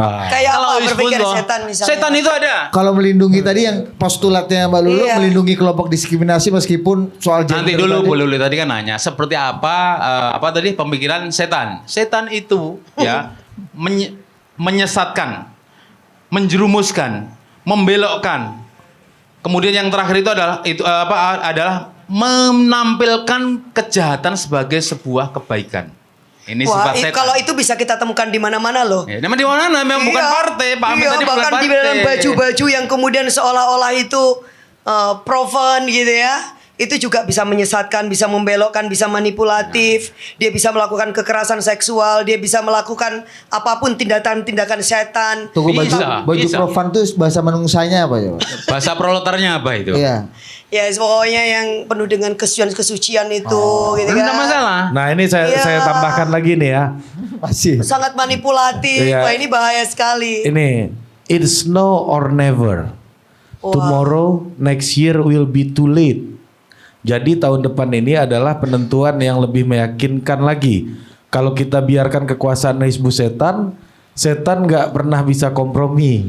Yes. Ini presiden yang ilmunya pas-pasan, Yes. sehingga kemudian memang untuk merekonstruksi bangsa ini kita harus mulai dari rekonstruksi pimpinannya. Kenapa disebut setan tidak kompromi? Ya. Ada presiden ya. Sejak Adam lahir, setan sudah ada. Ini makanya disebut kompromi. Maka Rasul itu bersabda begini, wa anna hadza sirati mustaqima fattabi'u wa la tattabi'u subulan Ya fatafarraqu Allah, bikum an sabili. Artinya, Masya Allah. jadi dulu Rasulullah itu membuat garis di pasir, garis lurus, lalu membuat garis lagi di samping kanan kirinya. Artinya ayat tadi, Mau Armageddon. garis ini adalah jalanku, jalan Islam. Jalan yang lurus, jangan ngikutin yang lain. Kalau kalian mengikuti yang jalan lain, maka akan tercerai berai jauh dari Allah. Itu Al-An'am 153. Hasil evaluasinya ini yang menang Hizbus Seton. Loh, Pak Amin kita itu membuat gambaran. Tapi dia tidak boleh menyetempel, melabel. Itu namanya labeling namanya. Tidak boleh. Di teori kriminal pun sudah ada. Labeling ya. Padahal Labeling yang tadi namanya. itu juga udah labeling sebenarnya ada Hizbus Setan, ada Hizbullah. Kayak misalnya itu ilmu Ki Hajar Dewantoro, Tutpuri Handayani, Engal Sosung Tulodo dan seterusnya. Tapi kita tidak bisa stempel kalau dia itu ngikutin yang tiga teorinya Pak Ki Hajar Dewantara atau tidak? Kita nggak bisa, itu cuma teori ajaran ya. Kalian baik ikuti. Tapi pelabelan seperti itu tuh bagian dari politik identitas biasa aja kan Mas ya? Atau bukan bagian dari politik identitas? Labelan seperti apa misalnya? Ya tadi ada partai Allah, itu partai bukan melabeli, Setan. itu kan Al-Quran, bukan Pak Amin sebenarnya. Ya diterjemahkan dalam konteks politik yang lebih Semua profan. kelompok, semua manusia ini akhirnya akan memilih. Ini adik ini akan memilih Jadinya seperti partai. dia lulus dari SMA, saya contohkan, akan memilih ke perguruan tinggi. Nggak Mas gini loh, itu kan postulatnya Pak Amin dalam konteks pidato politik. Yes. Iya kan? Artinya dipakai ayat dan interpretasi tadi untuk mempengaruhi menginisiasi konteks politik, dukungan politik Pak kan? Amin ini tahun 2018 18 April. itu 1 tahun setelah Pilkada DKI. Ya, menjelang. Orang-orang mengatakan tahun 2017 itu adalah politik yang terpanas di Indonesia. Ketika saya bertemu dengan beberapa narasumber, saya tanya, apa sih kesalahan dari 2017? Katanya, kasarannya orang Islam itu arogan, memilih pemimpin itu harus Islam. Loh, itu kan juga dalam Al-Quran. Dari situlah kemudian yang namanya, mohon maaf saya sebut namanya, Ahok kemudian divonis pengadilan menista agama karena mengutik-utik ayat Maidah 51. Itu kan beliau ini orang Islam. Seandainya agama tidak melintas agama lain, mendiamkan saja, tidak ada masalah dengan 2017. Tapi begitu di Pulau Seribu, Ahok itu berpidato, menyitir ayat Al-Maidah 51, kemudian seolah-olah itu, ya memang menista putusan pengadilan ini, bukan putusan saya, pengadilan divonis kan. Jadi inilah yang berbahaya karena apa? Orang menyalahgunakan ayat, orang menyalahgunakan politik identitas, termasuk Ahok. Dia kan agamanya bukan Muslim, kenapa dia harus menyitir ayat Maidah 51? Pasti nggak bisa tafsirnya. Oke, Mbak Lulu gimana? Ini kan artinya apa yang terjadi pada Pak Amin 2018 menggunakan terminologi agama yang suci ya, kemudian dipakai dalam konteks politik. Yang Ini kan politik. mengomentari politik. Padahal ini kan akan iya. mungkin dipakai lagi juga gitu kan? Ya, ada pasti. presiden gitu. Mbak Lulu Ya. ngeliat ini normal saja bagian dari Ya, kalau bunga menurut saya demokrasi gini, atau? Kalau menurut saya normal dalam artian kalau mungkin orang bicara agak kasar itu ya, normal buat Pak Amin mungkin karena orang melihat track recordnya beliau yang mungkin memang seperti itu, tetapi ini tidak normal bagi demokrasi kita yang semakin ke depan harusnya kan memang semakin terkonsolidasi dan pelan-pelan kita memiliki kesepakatan bersama-sama membangun dan meletakkan fondasi demokrasi kita atas dasar nilai-nilai dan value yang memang bisa diterima oleh semua pihak, termasuk juga mengantisipasi hal-hal yang sekiranya itu justru bisa membuat segregasi, bisa membuat polarisasi, atau yang kemudian itu malah bisa membangun atau kemudian bisa menguatkan. Saya mengatakan bahwa politik identitas kalau kita bicara secara historis itu tidak semuanya buruk, justru itu memang mencerminkan adanya kepentingan dan juga aspirasi dari kelompok-kelompok yang misalkan merasa dimarginalkan, kemudian juga yang didiskriminasi. Tetapi itu bedanya ya dengan awal dari munculnya sejarah dan gerakan ini dengan yang kemudian dipraktekkan di dalam politik kita hari ini. Siapa yang kemudian berjuang membela sungguh-sungguh orang miskin? Kenapa kemudian kita harus bicara tentang katakanlah agama, padahal agama itu juga menyerukan untuk membela orang-orang mustadafin. Tetapi yang kemudian kita gegap gempita adalah ya membela agama itu atau membela Tuhan, atau kita merasa yang paling mengerti untuk bisa menerima yang bisa menafsirkan lah kira-kira itu Allah itu maunya seperti apa dan seterusnya, padahal itu bukan wilayah kita sebenarnya dalam konteks politik. Ya bagi saya ya memang berbahaya ketika satu sisi pendewasaan ya politik kita tidak kita lakukan berbareng dengan misalnya kampanye yang terus-menerus terkait dengan politik identitas itu yang juga digencarkan. Jadi ketika Anda misalkan menggunakan politik identitas tetapi di sisi lain yang pendidikan politik itu tidak dilakukan, maka yang diterima oleh masyarakat katakanlah misalkan yang awam seolah-olah ini pertarungan soal agama nih judulnya. Nah, makanya hari ini sekolah politik. Nah, tetapi begini maksud saya bahwa dari tadi yang digunakan narasinya itu sudah seperti narasi yang seolah-olah kita ini sedang melakukan pertempuran besar kayak Armageddon itu. Ini sudah kaitannya dengan kayak perang agama ya, quote and quote misalnya ya, dan itu menurut saya yang tidak dewasa dan tidak membangun untuk konteks kita hari ini. Nah, beda kalau kemudian yang ditampilkan misalnya, oke, musuh kita pertama itu apa sih? Oke, kemiskinan. Mau agama apapun, mau itu keyakinan apapun, atau bahkan yang tidak punya agama sekalipun, yang diikat oleh nilai kemanusiaan, maka kemiskinan itu kita tempatkan sebagai isu penting. Sama dengan ketika saya membawa isu tentang desa. Ada kepentingan masyarakat desa, ada kepentingan tentang historis desa, ada kepentingan kemiskinan di tingkatan desa, kemudian kesiaran desa yang itu harus kita angkat sedemikian rupa menjadi bagian dari misi politik, dan itu adalah identiti yang senyatanya dan yang sebenarnya untuk kemudian menjadi ladang perjuangan. Jadi Tetapi kalau sebentar gini Mas, kalau kemudian udah tiba-tiba nih yang kita pakai adalah ini kita berada di partainya Allah, yang kemudian ini kemudian yang di syaiton, pertanyaannya kita, yang syaiton itu yang mana, yang kemudian Allah yang mana? How we know that? PKI kalau kata Mas.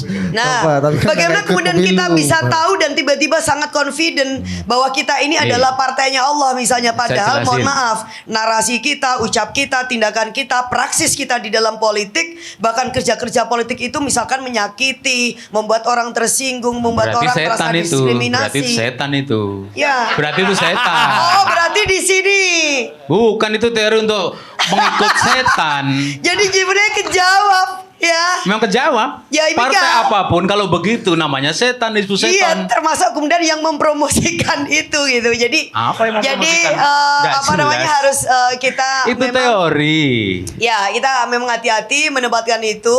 Tapi anak-anak muda butuh politik yang riang gembira, saya kira. Ini riang nih Mbak. Geng. Iya, ini riang gembira ya kan. Iya. Politik is fun. Jadi Oke. politik is about us. Politik itu tentang sesuatu yang menurut kamu itu memang layak untuk dikenal, Iya. dan kemudian dirayakan bersama, tidak Iya. ditakut-takutin, dan tiba-tiba kalian itu menjadi asing satu sama lain. Kamu dan ditempatkan sebagai seseorang yang kemudian tidak mengenal hanya karena Iya. kamu akhirnya kemudian menjadi melihat ini. Sebentar ya, ini kira-kira aku di barisannya siapa? Iya. Itu ada di Setan barisan atau- di mana? Ini layak karena orang semakin mikro Iya. kan sekarang, ada yang Betul. misalnya ada yang child free, ada yang unmarried, bisa itu kan Iya. banyak tuh kayak gitu-gitu. Bener sekali. LGBT aja Exactly. udah banyak variannya sekarang kan. Benar Ya. sekali, dan kita tidak tahu karena memang itu ada gini, Gini, wilayah gini. ketuhanan itu yang memang kita tidak bisa masuk. Tetapi Memang, betul. ketika kita bicara dalam konteks keindonesiaan, tentu kembalinya adalah satu yang kita cek.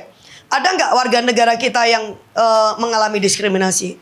Ada nggak warga negara yang kemudian ditinggalkan di dalam semua proses-proses kebijakan publik? Ada nggak misalkan warga negara yang karena race-nya, etniknya, gendernya, sukunya, agamanya, latar Keyakinannya. belakangnya, kemudian dia mengalami pemiskinan, Banyak. atau kemudian dia tidak mendapatkan akses resources dan lain-lain, apapun itu. Nah, inilah yang menurut saya penting untuk menjadi pilihan politik bagi kita hari ini. Nah, boleh Tanpa nanti? saya harus mengatakan bahwa saya akan memperjuangkan politik identitas. This is my identity. Nah, Sebenarnya. tapi Saya begini. Pancasila, kamu bukan. Nah, Pancasila Ngeri. harga mati Iya. korupsi. Saya mau pulang kampung, Pak. Aku paling Pancasila dikerek sama KPK. Ini contoh. Ya, lu udah kirim sapi belum kemarin kampung lu? Belum. Lu aja males lu. Kampung orang Gua lu kirim sapi. Cirebon. Nanti duluin perlu Tapi perlu begini Pak, dikomentari. kalau aku lagi di Inggris misalnya nih, saya orang Indonesia, kamu bukan, ya pasti. Dia kan orang London. Iya, dia kan orang Mainkan Arab dulu, Saudi. Mainkan. Jadi begini, kasih dulu. Sebelum kita lempar ke kawan-kawan. Ya, ini terakhir. Iya. Pancasila itu sila pertama, logonya gambar apa? Ini kan. Iya. Bunyinya adalah Bapak. Ketuhanan. Partai sosial. Oke, kenapa ketuhanan Partai nomor 1? Sosialis. Kenapa bukan nomor 5? Saya Tadinya yakin. kan nomor 5 kan? Ya? Tadinya sempat. Nomor 5 awak. Iya. Nah, makanya lahir Pancasila itu kontroversi. Iya. Karena ketika lahir pada 1 Juni itu belum ada ketuhanan nomor 1. Kenapa Kenapa Pancasila ini nomor 1? masalah nomor urut nih, proporsional terbuka. Apa? Ini- Nomor 1 itu PKB Pak ya. Saya hanya akan bilang PKB tolong ya selalu nomor 1 memang. Enggak apa-apa. Ini kan cuma 5 tahun sekali. Enggak permanen. Selalu nomor Monggo. 1. Jadi gini, Pancasila itu nomor 1, sila pertama berketuhanan yang Maha Esa. Kenapa Tuhan nomor 1? Karena Indonesia ini, mohon maaf, memang stylenya dibikin untuk religius. Ya, jadi saya aneh sebenarnya kalau ada misalnya nih, ada tokoh, ada orang kelompok yang kemudian menyepelekan agama. Maunya agama itu dipisah dari politik. Tapi faktanya, kelompok yang seperti itu kalau rapat itu mari kita buka dengan bacaan basmalah. Ada Mas. Ada, karena kawan Artinya saya kelompok ada di sekuler. partai itu ngomong, saya tanya, emang partai itu sama sekali nggak kayak apa meninggalkan agamanya ketika berpolitik? Enggak, kalau rapat juga dibuka dengan basmalah. Emang ada partai yang postulatnya itu Ada kayak manifestonya sekularisme gitu Mas. Sekarang Pakai ini. sekuler enggak ada. Ya, itu kan memisahkan Saya agama bilang dengan gini politik. loh Pancasila bahwa kan tidak sekuler. nanti dulu bahwa ada keinginan kelompok tertentu, tidak hanya di Indonesia, di Amerika seluruh dunia di juga ada. Amerika. Enggak, di Indonesia juga ada. Yang basmalah itu di Amerika apa di Indonesia? Kan Mas? kayaknya kalau agama itu kayak risih gitu loh. Padahal sila pertama itu ketuhanan loh. Tapi kenapa kalau mendengar agama, khususnya Islam, jadi risih? Bukan Ya, hanya bismillah deh, saya salawatan dulu dengan Mas, aku Mas. Dengan melihat baju bernuansa Arab benci.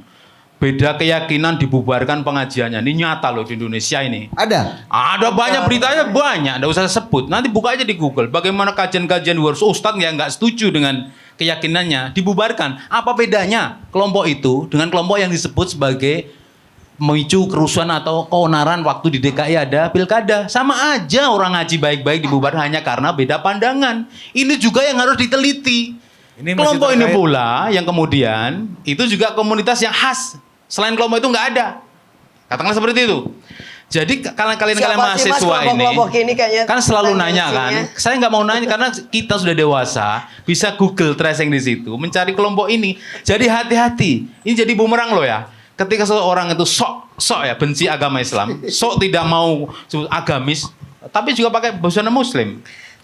Beda loh, sok Jadi- agamis, kemudian politisasi agama. Jadi semua orang agama apapun itu Beda loh. itu melanggar agamanya banyak. Maksudnya agamanya sendiri dilanggar karena seorang profesor Amerika, Thomas Likona namanya.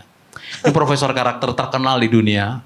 Itu mengidentifikasi semua negara itu bisa hancur kalau memiliki 10 karakter ini. Yang paling itu ada 10 ya. Yang paling penting hanya 4 menurut saya. Pertama, jika remajanya ini mulai berkelompok dan membuat kekerasan, maka negara itu akan hancur. Nomor 2, dari 10 saya sebut 4 saja. Jika orang tua dan guru nggak dihormati, negaramu akan hancur. Nomor 3, jika ketakjujuran menjadi budaya, negaramu akan hancur. Yang terakhir yang paling berbahaya, nomor 10 ini. Jika antar warga negara, antar penduduk saling curiga, dibuat saling tidak percaya, itu sudah dekat sekali dengan kehancuran. Apa kira-kira 4 ini sudah ada di negara kita? Profesor Thomas Likona sudah meneliti ratusan negara dan menyimpulkan hanya 10. Tapi yang paling berbahaya hanya 4 itu. Dan ini sudah sampaikan ke berbagai forum. Ini saya sampaikan kepada Anda yang masih milenial ini. Kalau Anda meniru yang 4 tadi, jangan. Sekarang kalau di televisi udah banyak. Anak membunuh ibu, ibu membunuh suami, bayi dibunuh orang tuanya, anak kecil disiksa oleh ibunya. Ini barusan kemarin mati. Disiksa oleh ibunya karena gara-gara omongannya delay. Speech delay. Kalau ngomong itu lambat. Dibunuh sama orang tuanya. Ini kan gila. Inilah yang disebut akhir zaman. Itu di Amerika apa di sini? Enggak di sini, di Indonesia. Kalau ini di Indonesia. Di Indonesia. Tadi di Amerika Yang soal Indonesia. basmalah tadi. juga di sini. Apa Yang itu? basmalah tadi di Amerika. Basmalah di sini. Oh, di sini. Ya, di sini Amerika apa? tadi. Bukan, di Amerika juga ada yang kayak gitu kan. Enggak, karena kalau mohon maaf, kalau soal bicara agama kan universal. Ya, ya. Ini seluruh dunia sama. Jadi kalau ada yang bilang Islam dari Arab juga salah. Bukan dari Arab, dari wahyu. Berbeda. Seolah-olah agama itu Arab. Enggak begitu. Maka kalau ada misalkan orang Arab membunuh orang, ya jangan kaget. Memang agama ini bukan dari Arab, tapi dari wahyu. Jangan kaget. Nanti ada orang pakai jubah, memperkosa. Lalu Anda katakan, oh Islam kok begitu? Itu bukan Islam. Itu namanya oknum. Ya, misalkan anggota DPR, ya ini kan baik-baik kan, atau presiden menteri berjanji waktu menjabat itu kan, saya berjanji dengan sesungguh-sungguhnya untuk bla bla bla. Lah tapi kok korupsi ya, tapi kok gini di kerangkeng bla bla. Itu namanya bukan DPR, itu oknum. Ya sama juga Mas. Sama dengan agama. Mas, kan nggak boleh sensi juga kalau ada orang yang bilang ke Arab-Araban. Kan Arab memang tidak identik memang dengan nggak sensitif, Islam. memang nggak sensitif. Iya, nggak perlu sensi maksudnya. Memang karena, nggak. karena Arab juga bukan Islam. Tetapi tidak kita identik ya, tidak identik dengan Islam. Cuma di Google itu, mohon maaf, lihat tuh yang Jadi para menyerang yang ke Arab-Araban oknum tidak menyerang Islam lah nanti. kira-kira. Memang gitu. enggak. Adalah oknum-oknum ulama yang mengatakan kita lebih Islam daripada Saudi. Ini kan berbahaya kata-kata itu. Ada lihat dah, kita lebih Islam daripada Arab. Kasarnya gitu. Banyak coba lihat di Emang YouTube. apa salahnya Mas? Enggak, bener? ini kan seperti agama Islam itu Arab. Raja Saudi itu bukan Islam, bukan representasi Islam, dia raja, beda. Tapi ulamanya itu baru. Kalau misalkan anak ulama nggak berjilbab, itu baru bisa ditanya ke lo, itu anak ulama kok nggak berjilbab karena dia ulama. Tapi kalau anak raja, karena asbabun anak raja nuzul dari tidak- statementnya itu. Aku tadi nggak nyala-nyala loh. Ya udah. Beda, bukan. Maksudnya biar karena aku juga nggak ngerti siapa yang ngomong juga, tetapi mungkin bisa memahami konteks. Siapa tahu jangan-jangan yang ngomong begitu karena sudah didahului oleh statement yang lain bahwa ya Arab itu kan ada kan Reaksi artinya, reaksi ya, bukan aksi ya. Iyo. Jadi hanya merespon ya. Iyo, makanya gak usah Bisa baperan jadi. semua orang. Oh ada maksudnya didahului dengan yang paling Islam itu Iyo, Saudi gitu maksudnya. Mungkin Ya. begitu. Ente jangan tanya lagi, kita lempar dulu. Oke. Oh iya, coba tanya coba. Ya kamu. Ayo, ada siapa? Ya dari partai Allah mana partai setan mana? Ayo, Ya, kamu mana? dari partai setan apa partai Allah? kamu? Sebentar, kalian yang golongan kiri tadi bukan golongan setan Masih, ya? Bang. Atau dilukir aja? Maju luar. Maju. Sini lu jangan malu-malu lu. Iya. Udah. Pembicaranya mau nanya sama penjenengan Yang Mas. santai-santai aja Mas ya. Iya kan? Pasor, gol apa yang terbaik? Gini loh, kenapa sih harus judulnya pertanyaan kayak memang dia gak punya pengetahuan? Iya kamu ngomong aja, memang kita yang dengerin. Coba kenalkan dulu, kenalkan Nah. dulu. Assalamualaikum warahmatullahi wabarakatuh. Perkenalkan, nama saya Akbar dari Mapolindo. Mabes Polri. Dia Ini agak trauma kalau mabes ini agak trauma. Jadi lu pelan-pelan. Halo, saya Akbar. Saya dari Himapol Indo. Himapol adalah himpunan mahasiswa gitu loh. Ini kalau mabes papol-pol ini namanya siapa? agak geter kawan. Atau dibalik ini, saya Akbar, saya bukan dari Mabes Polri. Langsung geter kawan, kan? Ma dan pol ini Itu tolong dihilangin. Benar. Tolong dihilangin. Tolong Oke, Banyak oknum soalnya. oke. Nama aku Akbar dari Himapol, Himpunan Mahasiswa Ilmu Politik seluruh Indonesia. polisi. Mungkin pertanyaannya untuk Bapak Mustafa. Kalau bicara tadi kan politik identitas ya. Simpelnya kalau politik identitas pasti kerucutnya ke polarisasi. Nah, per hari ini bukan per hari ini sih. Dari pemilu-pemilu sebelumnya banyak polarisasi melalui nggak secara langsung tetapi melalui media-media, terutama media digital. Media sosial. Nah, kalau misalkan berbicara tentang politik identitas, mungkin yang aku pengen tanya, kan ini Partai Umat intinya ini kan sering berbicara tentang keislamannya. Yang jadi pertanyaannya itu, ketika politik identitas akan menimbulkan polarisasi dan apa yang harus dilakukan Partai Umat untuk mengantisipasi terutama di saluran media sosial sendiri, karena di media sosial sendiri itu sangat sulit untuk biasanya itu untuk bukan deteksi, maksudnya untuk dicegah. Itu caranya Iya, seperti karena apa? arusnya Kalau terlalu dari kencang, Partai Umat. susah untuk Nah, dikontrol. ini saya jawab. Anda sekarang kuliah? Semester berapa? Oh, udah lulus. Iya. Oh, dia Berarti juga artinya lu Partai nggak Umat. artinya lu nggak kuliah dong Malif ya kan? Lu kuliah semester berapa udah lulus? Artinya lu nggak kuliah. Belum wisuda. Ya, Oh, belum wisuda. Lu lebih cocok masuk partai Gisbu apa tuh? Jadi berapa tahun kuliah S1? Wah, cepet banget ya? Kumlot dia. Oh, kumlot. Woi, Jangan, mantap. jangan samakan nama zaman panjenengan Mas. Tiga Panjenengannya dua replika ya. tiga repelita panjenengan kuliah. Karena dapat beasiswa sesuai panjang. Wah, duitnya rakyat loh, iku mesti panjang-panjangin. Waduh ini, Ah, apa ini? ini Ketahuan. termasuk partai Allah apa partai Nah setan? itu dia. Kalau zaman saya dulu bukan duit Masya rakyat, Allah. karena beasiswanya bukan dari negara, beda. Dari Saudi Mas, bukan? Dari Saudi. Wah, Ya rakyat Saudi Mas. rakyat Saudi dapat pajaknya dari orang-orang Indonesia yang umroh dan haji. Ya. Dari kita juga itu sebenarnya nyumbang. Kita jangan sok paling banyak lah. Iya. Di yang umroh itu sedunia. Nah. Iya, tapi paling Kita banyak jangan Indonesia, sok. Mas. Ya, Mas komen dulu soal. Kan ini kan komunitas jadinya produktif Polarisasi. Ada Polarisasi ini dulu. soal polarisasi. Lawong pemilu saja. Mohon maaf nih, ini untuk politik ya, untuk Anda ya. Partai politik itu sendiri sebenarnya sudah polarisasi. Lihat nih, seluruh partai politik memiliki ciri yang berbeda-beda. Ini sudah terpolarisasi sebenarnya. Setiap pemilu sudah terpolarisasi dalam partai-partai politik. Ya, kalau Anda mau ke misalkan PSI, dia punya ciri khas. Ya, membela-bela apa gitu. Ada ciri khasnya, warna juga khas sekali. Terus Mas Giringnya itu selalu mengkritik siapa, ciri khasnya ada. Ya. Terus stylenya anak-anak muda gitu, meskipun sekarang Tantowi Yahya, Mas Tantowi ya? Helmi. Helmi, itu nggak muda lagi itu bisa masuk ke sono itu. Sama Mbak siapa lagi itu?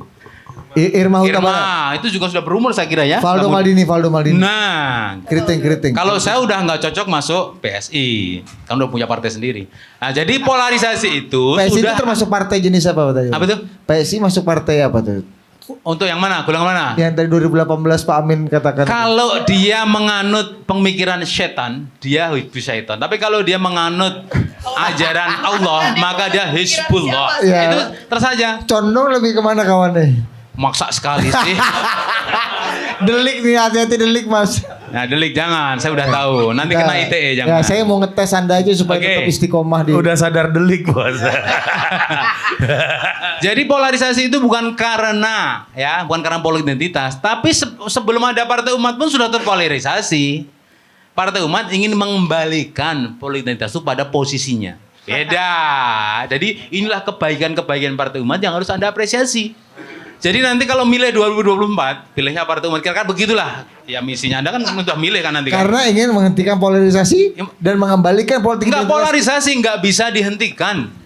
Nggak bisa, itu sudah Nah, karena alamiah beliau akan setiap menciptakan nanti dulu. Setiap 5 tahun Bukan soal atau setiap pilkada itu selalu terpolarisasi, terbelah-belah sudah pasti. Wong pilihan partai politik udah beda, kok nggak terbelah bagaimana? Yang nggak boleh itu adalah satu, menghina, menyakiti, mencaci maki, ya kan? Kemudian sentimen sara nggak boleh. Terpolarisasi nggak apa-apa. Jangankan partai politik, jangankan politik. Anda aja di kampus sudah milih jurusan. Boleh nggak saya katakan? Ini mahasiswa mana nih? UI ya? Oh, yang negeri oleh UI negeri. UI negeri ini ada yang milih jurusan syariah, usuluddin. Ini terpolarisasi apa enggak? Terpolarisasi karena pikirannya beda-beda. Saya ingin perbandingan agama sama usuluddin. Saya pengen tentang akidah syariah, saya milih syariah misalkan. Terpolarisasi semuanya. Bedanya adalah kalau terpolarisasi dalam politik itu dianggap berpotensi untuk apa? Saling gontokan. Sebenarnya kalau kita sudah sehat, akal pikiran kita udah dewasa, kita teredukasi dengan politik, nggak bakal ada ya namanya gesaan itu. Tapi karena kita edukasi politik dilarang-larang di masjid, nggak boleh, itu jadi kita bodoh. Pertama, kedua, gerakan intelijen.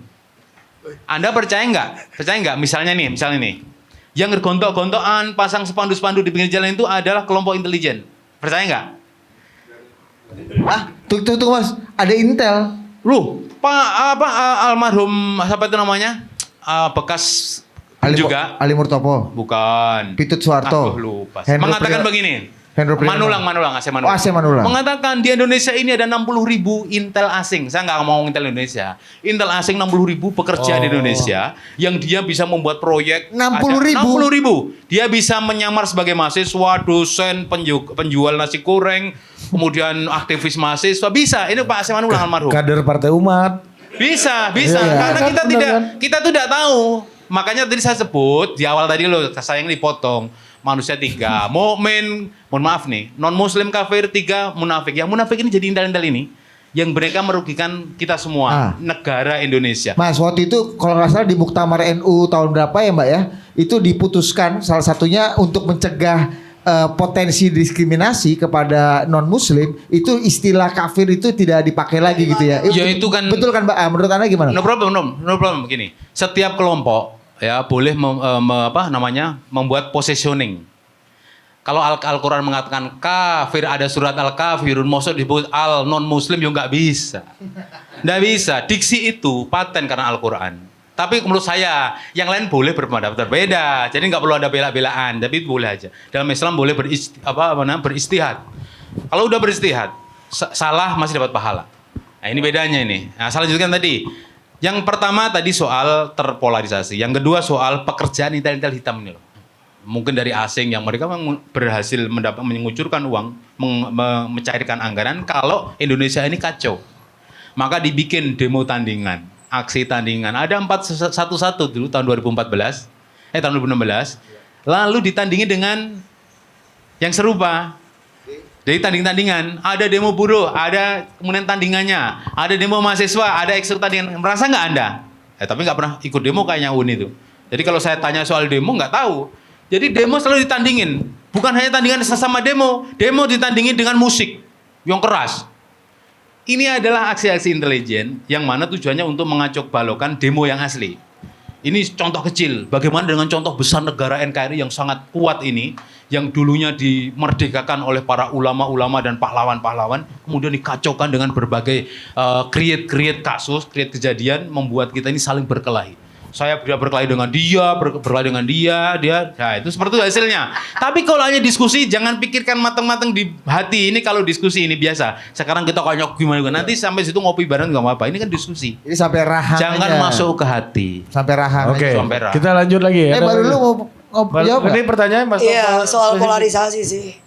Kan pertanyaan ini pasti kan dikaitkan sama polarisasi politik. Beda dengan misalkan kita bicara polarisasi yang terkait dengan fashion, kampus. Karena itu tidak akan memiliki dampak apapun.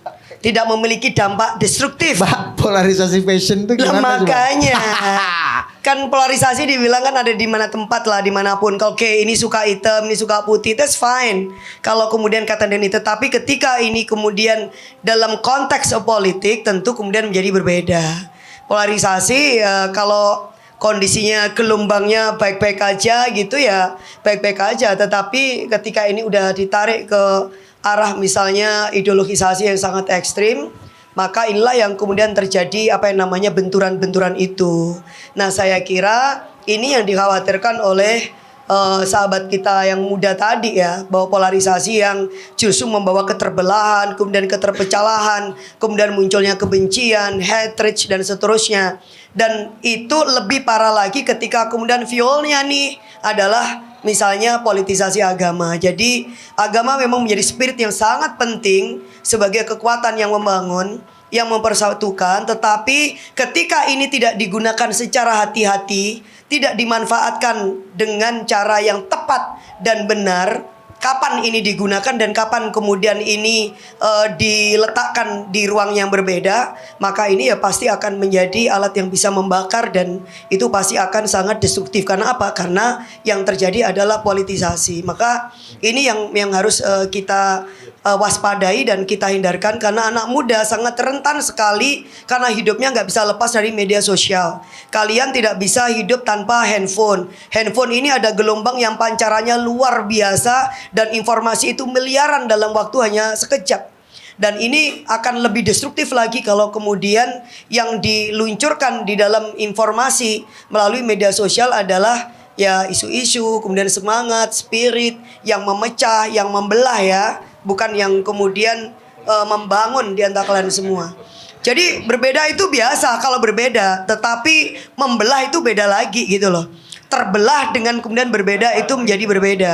Saya sama beliau sama ini juga berbeda, saya laki sama perempuan. Tetapi kalau kemudian muncul kemudian kebencian karena dia adalah laki-laki, atau sebaliknya ada misoginis misalkan benci karena kemudian saya perempuan, atau benci karena dia agama berbeda, keyakinan yang berbeda, atau kemudian ada jenis dan orientasi seksual yang berbeda. Nah ini udah beda lagi judulnya.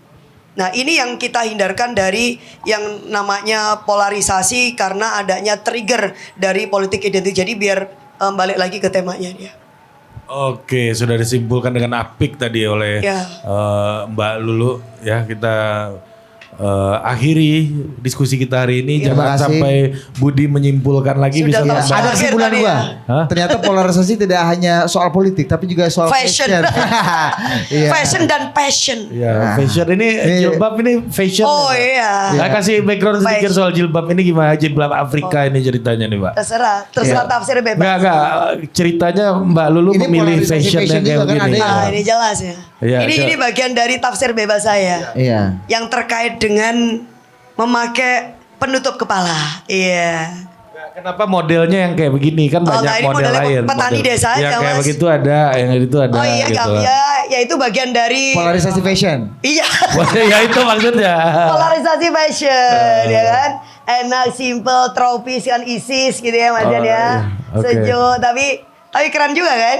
Oke. Iya, Kayak added value ya. Iya, ada Kayak Winnie, value lah. aku lihat Mbak Kalau lagi Lulu habis tuh keramas pakai gini nggak perlu pakai handuk, nggak perlu pakai dryer Iya, lah ya. Aku jadi ingat Winnie Mandela. Iya. Kalau gua Iya. Rika Ruslan gua. Betul. Di Afrika memang itu menjadi ciri khas. Saya jadi juga. ingat Lulu Purwanto. Oh gitu Oh, ya. lu, pemain Tadi ini dia udah ya? cerita kalau ini tertutup saya bawa, cuman dia nggak mau nerusin kalau Palu Purwanto. Nanti jadi itu lagi ya. Ya polarisasi mantap. fashion ini Fashion. ya asik-asik aja kan, terpolaris tapi asik. Ya, Oke. Iya. Tidak akan betul. menimbulkan perpecahan. Oke, Kamsia terima kasih. Adios. Selamat sampai jumpa. Dahulu. Iya.